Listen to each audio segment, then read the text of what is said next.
سلام زي خبركم تخاتلتي بين تي في نلوم ربع 31 ميجابيت زي تدالو على زينات زلكم متسلخو كم وترك صافت عم مدباتنا نختكتاتولنا ندعدمكو بقدامنا تارست زينا أبستفلالي خبابيتات إرترا صعو قفة يغتسل السيسي متن ما يجبسي انت قريلو زي خفأ كبابيوي كلولاو كفتر كام زخيل آتم بيهم فرنسا أمالي سلامويان سبات كمز قتلت حبرات هاجرات قليتو جرمن نتحت السوسع زرميوم كتابة أسترازينيكا مهاب كتك النسيام أب وايت هاوس كابز سرحو سرحتنياتات ببريزيدنت جو بايدن كلبي كمز التنخسن كال انزد هس الزيناتات حيزلكم متسيلخو سنين ايم كتال قزين لا تمنخو أبزا چانال دمه ناي وطرو تخطاتل تنختكونو سابسكرايب كتقبرو بخبري عدمكم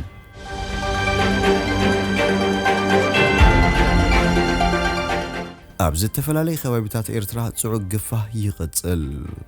اتكاب زحلفة سمونات حيزوه زي كاير زلو قفة منغس إرترا بسنكي سقات لبدا كورونا فيروس ناستات حد عمت عاتي وزيت انها أبيات تمرتي كاب حد ميازي عات حيزو كخفة مخانو أبز قلس زلو عقات أميم أب إرترا قفة لمودي ترئيو كوان تخونه ازناي حجيقناه منغس إرترام أب كينات تقراي تتعمدلو أب زلو اوان يكاير مسمه لو أب هزبي ترتارتات فاتيرو يركب قفة دحري مجمار تمرتي بزيز عاقا خغط لزبل شغلو هزبي خام زلون هنبرتي بفرحي 5 شوررو منشتات يملاختم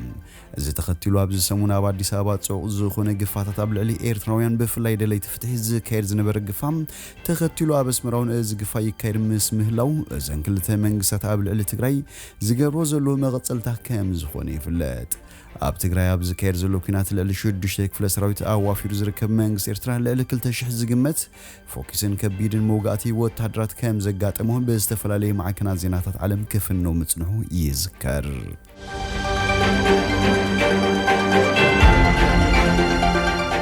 السيسي متن ما يجبسين تقوليلو زي خفأ كبابيوي كلولاو كفتر كام زخيل آتم بيهو بمخنيات إثيوبيا تهانصو زل عبي قدب هاجرو أب اترخبو متن ما يسألوها زي فتر انتخوينم زي خفأ كبابيوي تساقم كفتر يخبل بريزيدنت جبسي آتنكيهم بريزيدنت عبد الفتاح السيسي تمالا بزها بوقال دقي مخقلصوه مانم كاب جبسي نتاما يكوسد أي خيلن أزن تخوين دما أبز زوبا حادقينيا زي مرقا كفتر يخبل تزاريبهم بتوساخين زخونا أكال كفرارح إلى أيكون كل شاب زربانا مخنياتاون ميزاناوينيو كبل تزاريبهم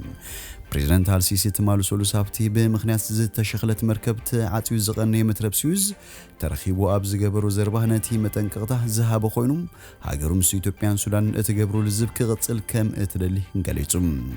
إثيوبيا ب$5 بليون اتهانصو زلاه منشوي حيلي إلكتريك قدب هداسم هنصاتو خبابي 800 مئتاويت بصيحو خمزليو زقلات هنصاتت قدب كابز جمرات حيزو هاجرات إثيوبيا جبسون سودان تداغاغام زتكوان تجبرام أبسم أجن كبصحة أيكالان أبز حال فكرمتي قداماي درجة مملأ ماي كم زكادت زحبر إثيوبيا لوم زبنون أب كالاي زوريا مملأ ماي كم اتكايد قليص علام هاجرات جبسون سودان أبسم كيتبصحة إثيوبيا نتقدم ماي كتملو يبلان زبل قوامن بتداغاغامي زسمع كوينن إثيوبيا غنا اتزت الناس سالته ماي كمل يزبل قواميو زلوام اتاب استفلالي ايوان بتدغاغام خقوارص صنحزته بزحات هاجرات بمشمغال زتساتفلو كونان كله ابز وان بحبرت افريقيا تتحيزلهم اب قربا سودان جبصن عالم لخاوي اشم قلتي يتحوسوا بمبال اتزته تقاريص نيريم ኢትዮጵያ ግን አት ጉዳይ ናይ ሰለስቴን ሃገራትን ሕብረት አፍሪካን ስለዝኾነ ካለ አካል ክውሕወሶም አርላይ አይኮንን ዝብል ቅዋም ኣለዋ ኢትዮጵያ ቅርም ካላይ ዙር ምምላእ ማይ መከራ ነኹሉ ዘማከለን ዝገዝን ሕጋው ስም ክፍጸማሉ ዝብል ሕቶም ሱዳንን ግብጽኑን አይተቀበለቶን ቀዳማይ ሚኒስትር አብይ አህመድ አብ ቀረባ አብት ቤት ምኽረት ሃገር አብዛው መግለጺ ማይ መምላእ በዝምልከት ድሕርዘተን ገብሮ እንተ ኢልና በዓመቱ $1 ቢሊዮን ክንከስሪና በመባል ተማይ መምላእ ከድንጉ ከም ዘይከለ ተዛሪብዩ ሚኒስትር ማይ መስሎን ጻዓትን ኢትዮጵያ ዶክተር ኢንጂነር ስለሺ በቀለውን በተመሳሳሊ ካላይ ዙር መምላእ ግድብ በዝኾነ ኩነታት ከም ዘይና ወሐን ናቡ ዘብጽሕ አስራራህን ምኽንያትን ከም ዘይለን ገሊጹ ነይሩ ኢትዮጵያ ቅድመ 10 ዓመት በውሽጣዊ ዓቕማ ምህናጽ ዝጀመረቶ ግድብ ህዳሰም ኣብ አፍሪካ ተዛዕበ ኮይኑ ካብ 5000 ሜጋዋት ንላዕሊ ሓይሊ ኤሌክትሪክ ናይ ምክፍፋል ዓቕሚ ኣለዎም ካብ ዝቕፅል ዓመት ጀሚሩ ድማ ብኽፋል ሓይሊ ኤሌክትሪክ ምፍልፋል ክጅምር ምዃኑ ዝግለጽ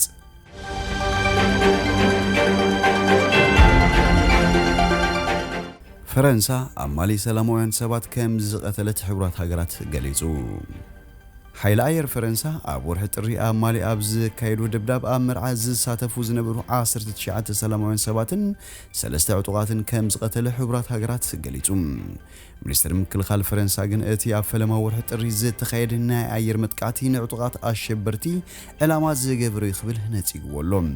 ፈረንሳ ነቲ እስላማውያን ዕጡቓት ዘካየድዎ ዘሎ መጥቃዕትታት ንምግታ ኣብ ዞባ ሳሕል ኣፍሪካ ልዕሊ 5,000 ወታደራት ኣዋፊራ ምህላዋ ይፍለጥ ነበርቲ ኣብ ማእከላይ ማሊ እትርከብ ባውንቲ እትባል ዓዲ ወታደራት ፈረንሳ ብሄሊኮፕተር ብዝገበሩ ድብዳብ ኣብ ልዕሊ ሰላማውያን ሰባት ከም ዝዓለበ ብተደጋጋሚ ክኸሱም ዝጀመሩ እዩ ሕቡራት ሃገራት ከጻርዩ ጀሚሩ AFP ነጸብጻብ ሕቡራት ሃገራት ብምጥቃስ እቲ ድብዳብ ኣብ ዝተፈጸመሉ ኣስታት 100 ሰላማውያን ሰባት ኣብቲ መርዓ ነይሮም ኢሉ እቲ ጸብጻብ ሕቡራት ሃገራት 5 ዝኾኑ ጂሃዳውያን ዕጡቓቱን ኣብቲ መርዓ ምንባሮም ብምጥቃስ እቶም በቲ ድብዳብ ዝተሓሰዩ ዝበዝሑ ብዓለም ለኻዊ ሕጊ ክሕለዉ ዝግቦም ሰላማውያን ሰባት እዮም ክብል ኸሲሱ ሚኒስትር ምክልኻል ፈረንሳ እቲ ድብዳብ ንዕጡቓት ጂሃዳውያን ዕላማ ገይሩ ከም ዝሃረመን ኣብቲ ሕቡራት ሃገራት ዝተጠቀመሉ ናይ ምጽራይን ምምርማርን መስርሕ ዕቃበታት ከም ዘለውን ገሊጹሎም ሕቡራት ሃገራት ነቲ መጽናዕቲ በቶም ኣብ ማሊ ዘለዎ ኣባላት ክፍሊ ሰብኣዊ መሰላት ገይሩ ከም ዘካየዱ ሮይተርስ ሓቢሩ እቲ ጉጅለ ሕቡራት ሃገራት ነቲ መጽናዕቲ ክካየድን ከሎም ሕሉፍ ስእሊ ናይ ሳተላይት ብምዕዛብ ኣብ መወዳእታ ወርሒ ጥሪ ናብቲ ቦታ ብምኻድን ንልዕሊ 400 ሰባት ቃለ መሕትት ብምግባርን እዩ ጸብጻቡ ኣቕሪቡ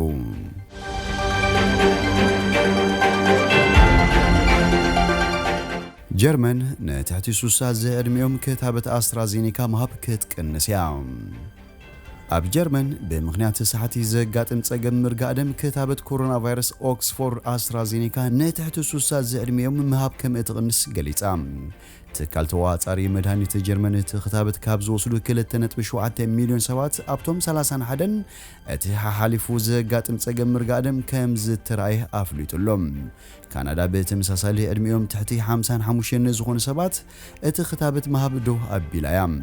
ነቲ ክታበት ዘፍሪ ትካል ኣስትራዜኔካ ግና እቲ ክታበት ካብ ጉድኣቱ ጥቕሙ ከም ዝዘይድ ብዓለም ለኻዊ ተዋጸርቲ መድሃኒት ተረጋጊጹ እዩ ዝብል እንተኾነ እቲ ሰዓቲ ኣብ ሚልዮናት ዘጋጥም ሕማም ምርጋእ ደም ካብቲ ልሙድ ብዘያደ የጋጥም ምህላው ግን የጽንዕ ኣሎ ኺሉ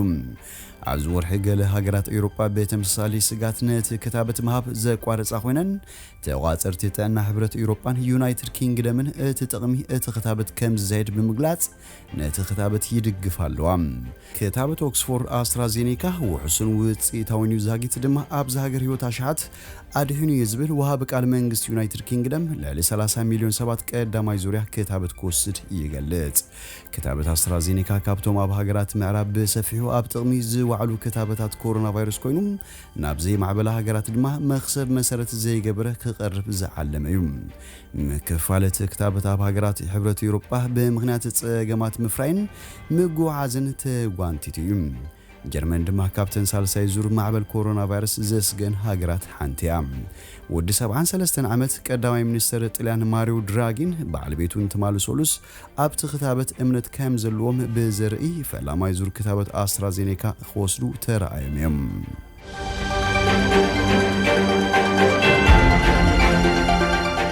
ኣብ ዋይት ሃውስ ካብ ዝሰርሑ ሰራሕተኛታት ብፕሬዝዳንት ጆ ባይደን ከልቢ ይንከስ ማጆር ዝተባሃለ ናይ ፕሬዝዳንት ጆ ባይደን ከልቢ ንኻልኣይ ግዜ ንሰራሕተኛት ቤት መንግስቲ ከም ዝነኸሰ ተገሊጹ እቲ ከልቢ ኣብ መጀመርታ ዝወርሒ ንኻልእ ሰራሕተኛ ብምንካሱ ኣብ ስልጠና እዩ ጸኒዑ እቲ ዝተነኸሰ ሰራሕተኛ ብሓካይም ተራእዩ ናብ ስርሑ ከም ዝተመለሰ ወሃቢ ቃል ቀዳማይ እመቤት ጂል ባይደን ገሊጻ ማጆር ካብ ክልተ ኣኽላብ ፕሬዝዳንት እቲ ብዕድመ ዝነኣሰ ኮይኑ ኣብቲ ቤት መንግስቲ ፈላማይ ናይ ህይወት ምድሓን ዝሰልጠነ ከልቢ እዩ እቲ ከልቢ ምስቲ ሓድሽ ከባቢ የለማመድ ከም ዘሎ ዝገለጸ ወሃቢ ቃል ሚካኤል ላሮዛ ኣብ እዋን እግሪ ጉዕዞ ንሓደ ሰብ ከም ዝነኸሰ ገሊጹ CNN ድማ እቲ ዝተነኸሰ ውልቀ ሰብ ሰራሕተኛ ሃገራዊ ፓርክ ከም ዝኾነን ሕክምና ንምርካብ ስራሕ ኣቋሪጹ ከም ዝነበረን ገሊጹ ማጆራ መጀመርታ ዝወርሒ ንሓደ ሰራሕተኛ ምስ ነኸሰ ምስ ካልእ ቻምፕ ዝተባሃለ 13 ዕድሚኡ ከልቢ እቲ ፕሬዝዳንት ካብቲ ቤተ መንግስቲ ወፂኦም ኣብ ዴላወር ናብ ዝርከብ መንበር ገዛ ጆ ባይደን ተወሲዶም ነይሮም እዮም ማጆር ኣብቲ ቤተ መንግስቲ ምስ ብዙሓት ሰባት ይለማመድ ከም ዝነበረ ዝገለጸ ፕሬዝደንት ባይደን ሃንደበት ዘይፈልጦም ሰባት ብምርኣዩ ንምክልኻል ከም ዝፈተነ ንማዕከን ዜና ABC ገሊጹ ኣብቲ ቤት መንግስቲ 85 ሚእታዊት ሰባት ይፈትዎ እዮም ጭሩ የወዛውዝን ይልሕሰሎምን እዩ እንተኾነ ገለ ሰባት ብነብሶም ከልቢ ከም ዝፈርሑ ተረዲኢሉ ፕሬዝደንት ጆ ባይደን ንማጆር ኩርኩር ከሎ እዩ ኣብ 2018 ከቢዮም ካብ ሓደ ገባር ሰናይ ማሕበር ወሲድዎ